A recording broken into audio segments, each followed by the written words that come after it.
Hi there, welcome to the farm. We're going to have a little chat about everything that happened over the last year. We're going to talk about some things that went well and some things that didn't work out as we planned. So some good lessons learned.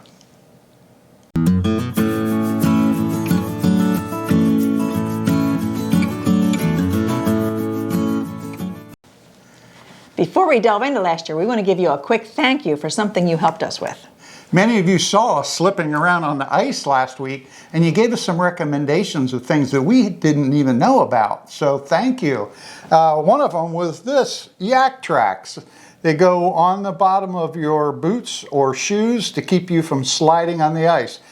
Never heard of it before last week, did you? No, so that is very helpful. Yeah, and then we also heard about the Vibram sole on some boots with the Arctic grip. And there were some inspiring stories from some of you that had fallen and injured yourself. I had never heard of these either. I hadn't either. You know, but I guess I learned too, you're not supposed to wear them in the house because the grip is so strong in here, it can, I guess, rub on the hardwood floors. Yeah, but the next ice storm, we're going to be ready thanks to you all. Yeah, thanks for potentially preventing us from falling and getting hurt. One good thing from this last year is we made a lot of progress in the barnasium. And the barnasium is a combination of a barn and a gym.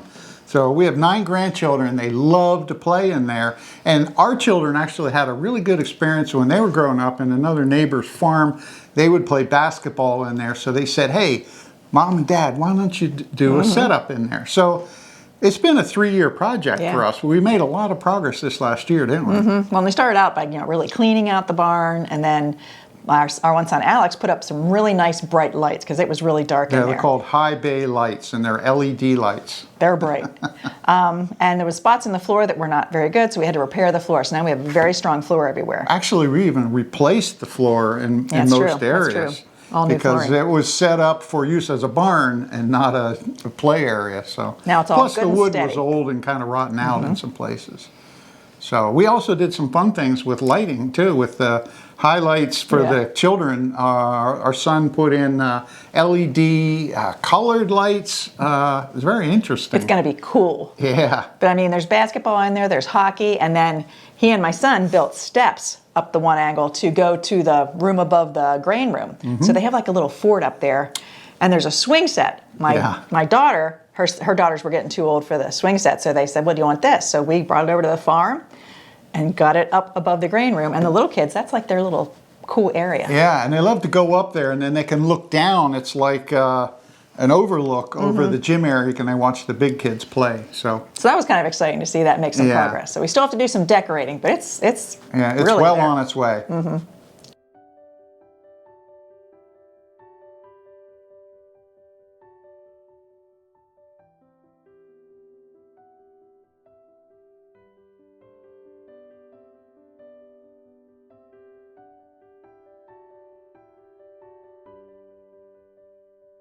So how did the garden go this year and the high tunnel? It was a pretty good year. I mean, a lot of the crops did well, but I did struggle with some little varmints. I had rabbits in the garden. We have a good fence around, but somehow an entire family or families of rabbits lived in there by the end of summer. So we need to send Ruby in there. Yeah, she can help. But we do need to get them out of there before spring. So they ate all my, late summer carrots, beets. I got none of that for the root cellar. That's really the first year that we had serious rabbits. Yes, because we have a rabbit fence, but somehow they got in under it, over it. I don't know. We've got to figure that out before spring. Yeah.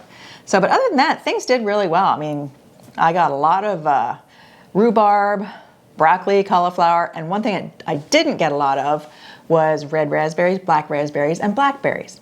Because there's a reason for that. Last winter, it was so cold and windy for an extended period, and the canes that shot up to have the berries on last year, the canes died. Luckily, the whole plant didn't die, so it shot up new canes for next year, but we didn't get that many berries this year. But we're ready this year now, right? We put up, hopefully, a good wind block to protect them this year, so hopefully we'll get more of those Although next I got to say, the wind was blowing so hard last week that it blew the bottom of the fence up. So but we hit 52-mile-an-hour winds, so it was hard to keep that anchored down. So we'll have to tie it down more. But overall, it was good. Now, some years you have like a great tomato year and bad cucumbers or whatever. But this year, it all seemed to work. It was pretty good. The only problem I had, somehow, I thought I planted plenty of sweet peppers, but I ended up with a huge amount of jalapeno peppers and not as many of the regular bell peppers. So I need to remedy that next year.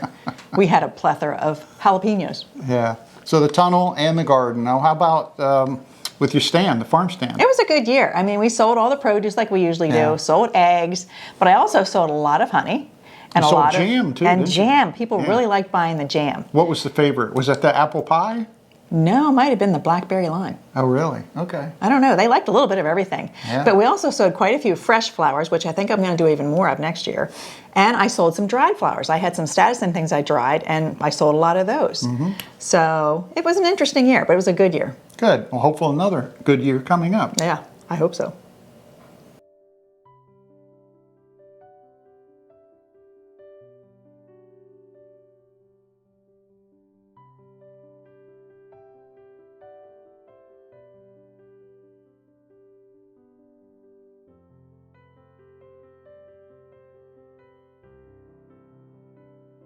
So we had a big project in the spring, didn't we? Yes, we did. It worked out pretty he did. nice. Yeah. Well, you had to pick the color. I worked really hard. She's always wanted a garden gate on the side. And if I'm completely honest, I thought it'll probably look okay, but it's not going to get used much. It's going to be kind of a waste of effort, is what I thought. That's what he thought. Yeah. Well, I actually end up using it a lot. I might use it more than you do. You might. Yeah. You know, and our company uses it anytime somebody comes to tour the garden, or if our family's here, they go in that way. So it's used pretty hard. Or I see you guys in the garden working. You need to go into the house for something, get a drink, at a restroom. It's Yeah. right through. So, Yeah, so I had asked for this for a while. yeah. And I didn't just want a gate, I wanted it pretty. Yeah. And he came through with flying colors. Yeah. You know, Custom designed, Yeah. custom engineered and built. he So, designed it all, and he and my son worked together, built it from scratch. Every piece was cut and from scratch. Yeah, together. but the big drama over this whole gate turned out to be what color? And then was the gate going to have the same color as the fence section on each side? So, And we wound up doing the sides Yeah. in a stain, and the door in a nice purple color. So you had one other big decision to make. what was that? What plant you're going to put, Oh, yeah. have what grow over it. You know, some were saying grapes, and we had a lot of suggestions on what to put for the gate. So what did you put? I ended up going with a yellow rose that's hopefully going to vine way up over the trellis. And it did get up pretty 4 or 5 feet the first year. Yeah. And I have it all wrapped and protected. Hopefully it's going to they're both going to make it through the winter. Are you supposed to cut them back every year? No, I probably will do some pruning in the spring. Okay. But right now I just have it really wrapped and protected carefully. We don't know a lot about roses. I've never really do we? grown roses, so this is Yeah. a new experience. But Yeah. look, it was really pretty. So we have some roses out at the sign in the front. Oh yeah, it's like a wild rose. Yeah. We've actually tried to get rid of that. And it doesn't go away. It's just, but now it's pretty, so it's like, well, okay. But the final good news on the gate is that we've had winds over 55 miles an hour here this winter, and the gate is solid, it's strong. So When he builds something, he builds it strong. So it's beautiful, it's strong, and it gets used a lot. So I'd say that was a win-win-win for the garden. yeah.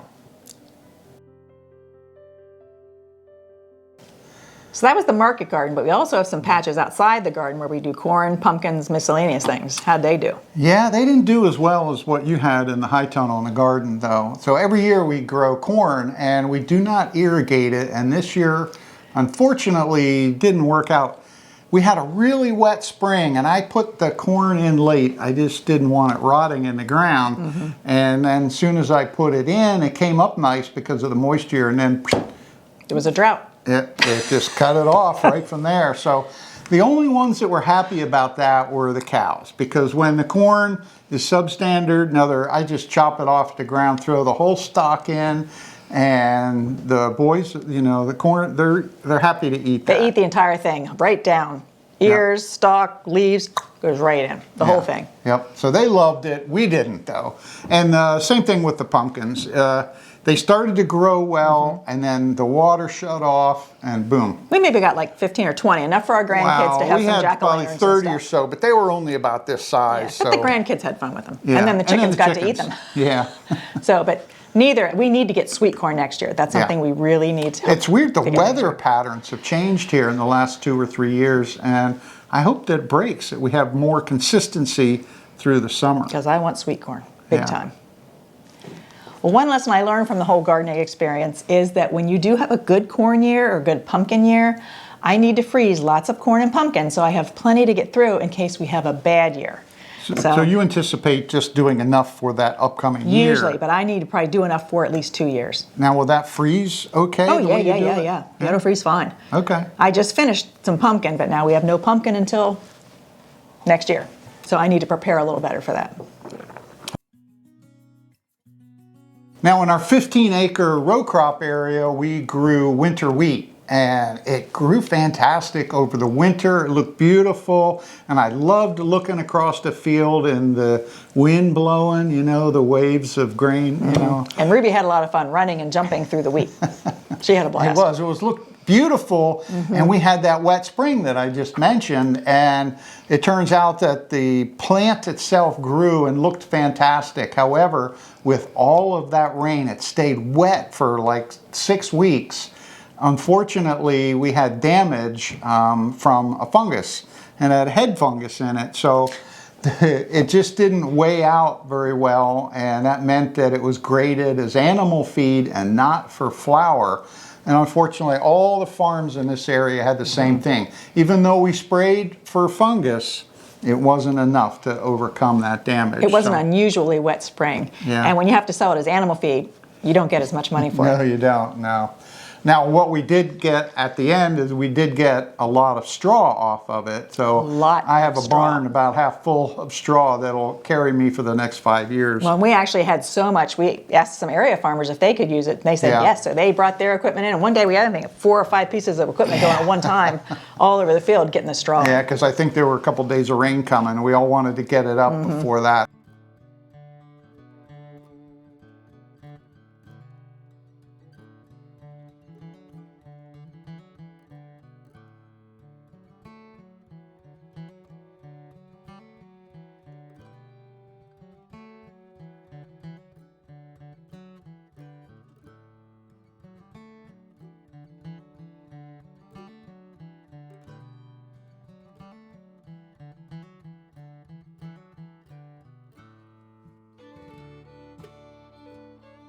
Okay, another area with lessons learned. Okay, so we're a small farm here. We only have 8 to 10 acres that I put out in hay every year, and that's usually enough to feed. I have anywhere from 3 to 5 cattle going at once. And in prior years, I was able to borrow another farmer's hay rake, and it's gotten to the point where we all need the hay rake at the same time, because you typically, the way when you make hay, you look and say, hey, that's great. I have 6 days of no rain. Yeah, and it's going to be warm and dry with a breeze. Perfect for making hay. So we all cut the hay at the same time, and we're looking at it, and then boom, we need the rake on the same day. So I'm going to buy a rake, and I learned a lesson the hard way. I tried doing it without a rake last year, and just using, you know, the tines from my round baler to pull it up. And I think I only got maybe 60% of the hay. I probably left 30 or 40%. Yeah, unfortunately, there was hay still laying in the field. Yeah, that we just couldn't get, you know, couldn't pick it up. So now the lesson is I actually have to buy some hay this winter. That's the first year. So I'm looking around for just the right rake. Yeah. And then so next year we'll be ready for hay. So yeah, lesson learned.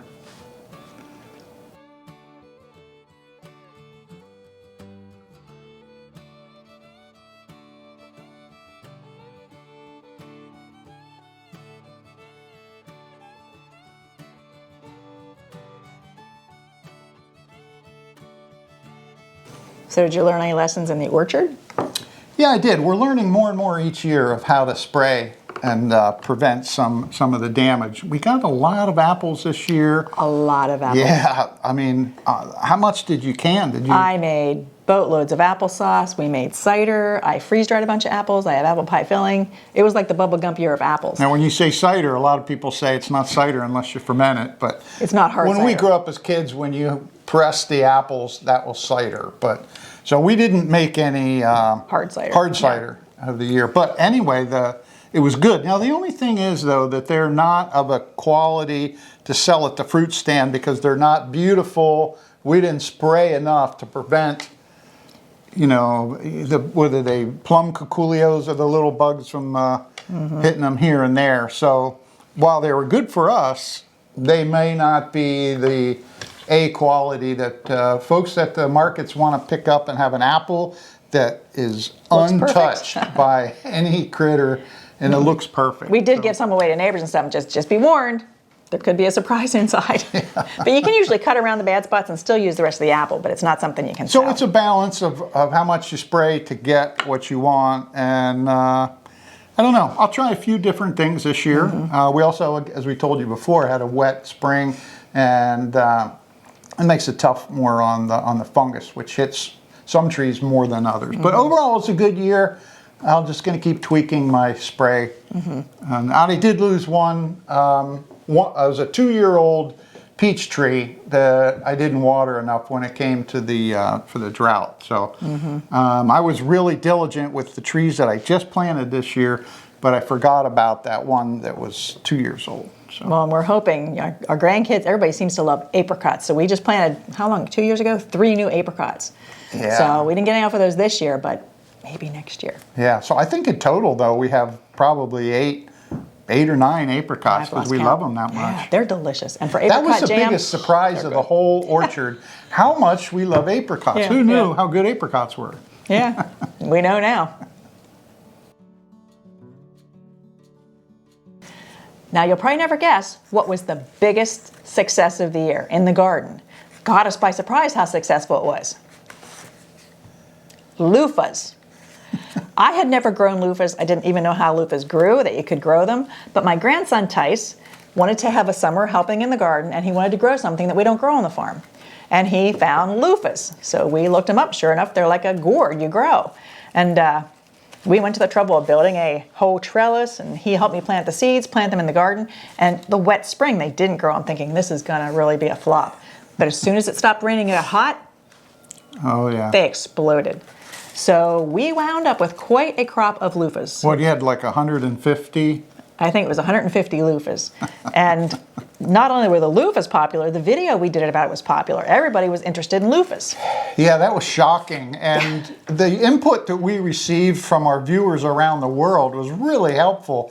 You know, from Southeast Asia and India, they say about how good they are if you eat them in the early stages, when they're young. I didn't even think about eating them. And in stir fries, but we touched a chord that we didn't even know was there. Between eating them, and somebody said we called it goop, the stuff you squeeze out of them if they're not dried, is supposed to be good for the skin. So I have some things to learn about loofahs before next year, because we'll be growing them, sure, next year. And we're not going to wait until the fall. We're going to harvest some early and try them and have them in stir fry. I want to see how they taste, the little young ones. You have to eat them before they develop this fiber part. Yeah. But loofahs was a huge success and probably will always be on the farm now. Okay, so what are you going to do different next year? I might not plant quite as many. I don't know if we need 150 loofah. Yeah. But it's going to be exciting. I think we learned a lot about processing them. That was probably the hardest part. I think all the grandchildren are going to want to be in on it next year. Well, because Tice did sell them, and he made some money. And he's only 10, but he's saving for a car. And Tice already has a plant for next year, but we can't tell you what it is yet. But he has a new agricultural endeavor next year. We'll have to see how that goes. So more to come on that. He's a great kid. Yeah. Another success for this year was our crepe fields. Now, we're in a government program that pays us to have 6 acres of wildflowers and tall native grasses. It really worked out well. Now, last year and this year, we're required to cut half of the field just to make sure to cut out any weeds, or if there's little trees growing in there, to cut them out. Because which we did have trees. Yeah, we did. There was a tree line right behind it, and we had some black locusts, and they can grow, they can be invasive. So I had quite a few of those trees to cut out. So this year we're going to cut the other half. Now I noticed last year it was amazing the number of butterflies that we had in there, and that ties in perfectly with your project, doesn't it? There's a lot of milkweed in that area, but plus I planted milkweed all over the farm. I raised monarch butterflies, so you need milkweed. And this was the best year I've ever had. I released more than I've ever released before, and I learned how to check them for something called OE. I'll put the big word down below. It's a disease that can hurt monarchs, and you want to eradicate that disease. So I learned how to look at it with a microscope, and I tested all the butterflies for that. And most of them were okay. No, I think there was only 3 or 4 that had it out of, I forget, it was a lot. And it's sad that you have to, you know, to terminate, but if you don't, and that can just if you spread release the a butterfly disease. with that on, they leave it on milkweed and it spreads to other ones, and then it can make them be deformed and all kinds of bad stuff. But the so good you want news to stop is- the OE. Yeah, that was really pretty good. So it was a good butterfly year. Yeah.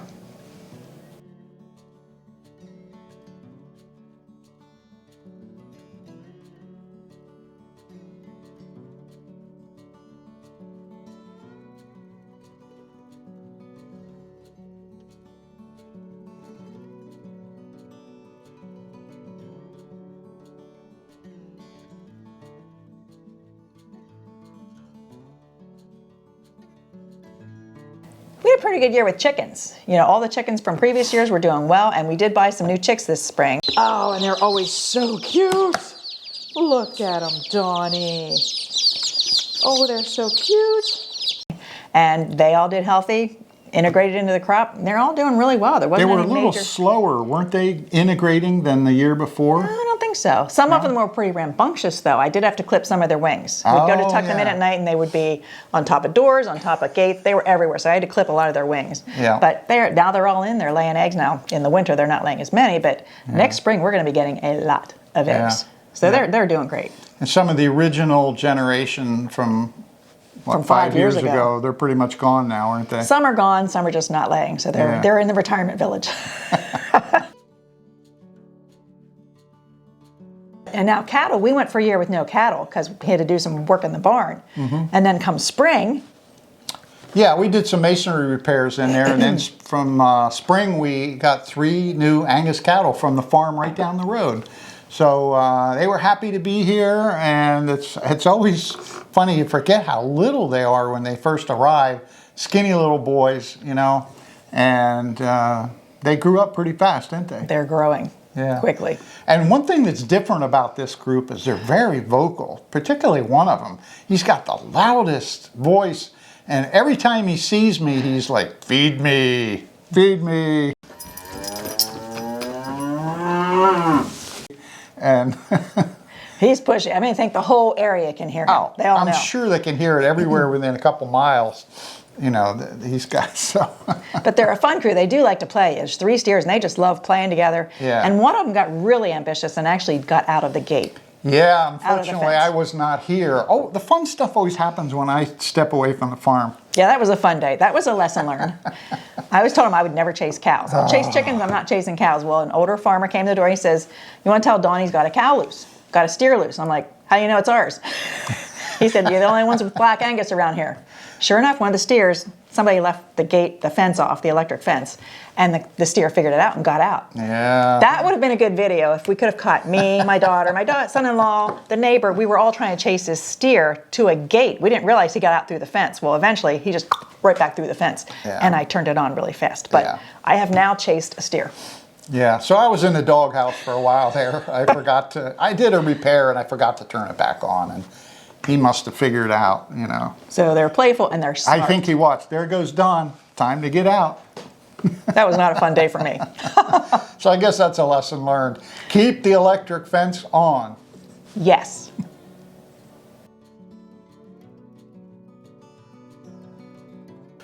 Okay, bees. It was a good year for the bees. We had 9 hives at one point. We lost 1, but the 8 that we had were very prolific, and 6 of them swarmed. We captured most of the swarms, and we were able to give away some to other friends. So you know that when your bees are healthy, they're growing and they're busting at the seams, and they think, hey, we got enough bees here to send another group out. We want to keep growing the species. So that's good. The problem with the year was we had, again, I mentioned several other times, we had a lot of rain. So when you have rain days, it's like the airport or other, you know, it slows down air traffic control, and the bees stay in and watch a movie. They don't fly in those days. So not only are the bees not flying and working, but when you get so much rain, it knocks the pollen out of the flowers and you lose so much. So your production is going to be less. So our honey production was down 50%. And I checked with a lot of other apiaries in the area, and they all reported the same thing. So, I mean, we've only been doing it for 5 years now. So I wanted to see if we'd done something wrong, but it wasn't was just us. Yeah, just the way it goes. Some years are great years. You get a lot of, you know, your flow of honey, they call it, your spring and early summer flow with all the pollen, and the bees make all the honey then. But if it's raining all the time, there's not much you can do. But we really got the whole catching the swarm thing down. Yeah. I mean, with that many, we caught them all. We actually caught one of them in the process of swarming. And you see half the hive is out in front swirling, and then they go up in the air and they swirl. And a lot of them go to a tree right near our hives. And I actually watched them go over to the tree and then start all landing on the tree. So, it was So like, our I got daughter to see the lives whole right thing. behind the farm, and she's a good walker, and she's out there and walks pretty close to them. So she gives us reports, and a couple times she called and said, "Hey, You Mom, got a swarm. You got a swarm coming." So we have it down to an art. I hold the big box. He dumps them in, and then we put him into a hive. Yep. And you know, if you have the queen in the box, because if you do have the queen, they all just march right in. They do. And if we you don't, then you have don't- to go and shake it again. Because you know they leave. Yeah. But we got them. I think it was only one time we had to shake the tree twice. Yeah, I'm jealous of some of the beekeepers that can walk up to a swarm and they just study it for a minute and go, I think there's the queen right there. And they're always just standing there in shorts, and they don't have a suit on, and they reach in and grab the queen and put her in a clip and then in the box and march. We're not that good. No, We just have to shake them into a box and hope we get the queen. Yeah, and we wear a full suit. Yes, we're for good fully reasons. suited. We did learn that lesson a few years ago. Yeah, we ought to put up a picture here. It looks pretty scary. He learned his lesson.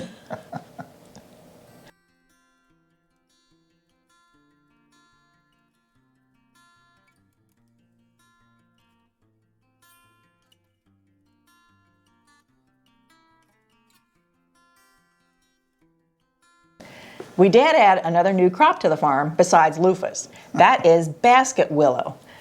Donnie made the suggestion of weaving baskets, and I gave it a try, and I like it. Well, we were in the chicken yard, and there's a big willow tree, and I see all this willow on the ground. I go like, wow, I wonder if you can make baskets with willow. You can make it with weeping willow, but it's not good for baskets. No, you can but make it got for us little on wreaths to and the stuff. idea that you use willow. He got for me hooked on the baskets. idea. So I've been making baskets, but these are two. This is the last one I made. I'm getting a little better each one, but it's hard to do. And willow is expensive. Yeah. So I planted a few willow plants last year, and I actually propagated some and got some more started.